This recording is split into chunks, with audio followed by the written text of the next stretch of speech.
When my wife first started calling me too boring, I brushed it off as her trying to push me to be more outgoing. I thought maybe I wasn't adventurous enough. Maybe I was too comfortable with our routine. And I even tried to change things.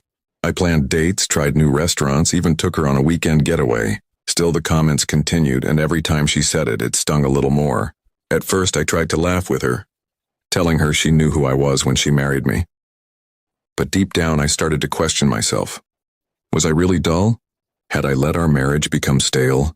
I was blaming myself while she seemed more and more detached, spending long hours on her phone or going out with friends. Her behavior grew suspicious, though I didn't want to admit it.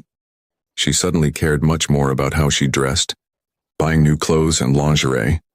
She said it was just to feel good about herself, but I couldn't shake the feeling that something wasn't right. I wanted to trust her, but the seed of doubt had already been planted. One night she told me she was staying late at work to finish a project. I believed her at first, but when I called her office line, no one answered. The next morning, she acted normal, cheerful even, but her perfume was different, stronger. That was when I started to put things together, though I didn't yet have proof. I decided to check her phone while she was in the shower. My heart pounded as I opened her messages. And there it was, texts from another man. They weren't innocent. They were full of flirting, promises, and late-night confessions. My chest tightened as I scrolled through their conversations. The words she once said to me were now being given to someone else. I felt sick, betrayed, and angry all at once. She wasn't calling me boring because I was dull. She was saying it to justify her own actions. She was busy exciting someone else while tearing me down to make herself feel less guilty. When I confronted her, she didn't even look surprised. She rolled her eyes and said she had been unhappy for a long time, that I didn't make her feel alive anymore.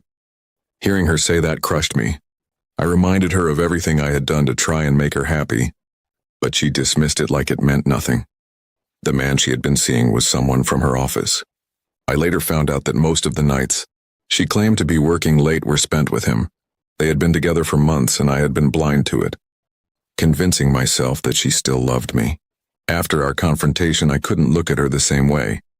Every smile, every laugh, every I love you she'd said during that time felt like a lie. I realized the marriage I thought we had was already over long before I uncovered the truth.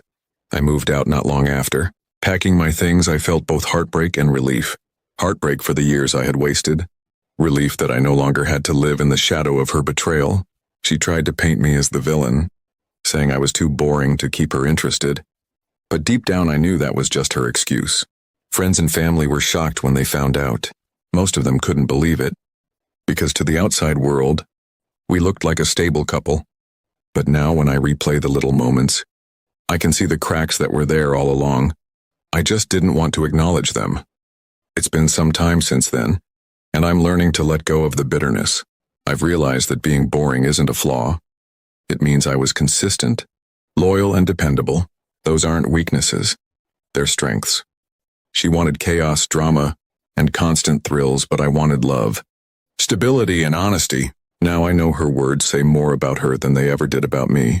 She called me boring while she was sneaking around, but in the end, I was the one who stayed true, and that's something she will never be able to say for herself. But before I walked away for good, I made sure the truth came out.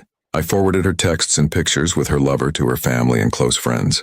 The same people she had told that I was too boring. Suddenly, the perfect image she had painted of herself shattered. Her lover, terrified of the exposure, quickly cut things off with her, leaving her alone and humiliated. Now I know her words say more about her than they ever did about me. She called me boring while she was sneaking around, but in the end, I was the one who stayed true. And when her lies came crashing down, she was left with nothing but the wreckage she created, while I walked away with my dignity intact.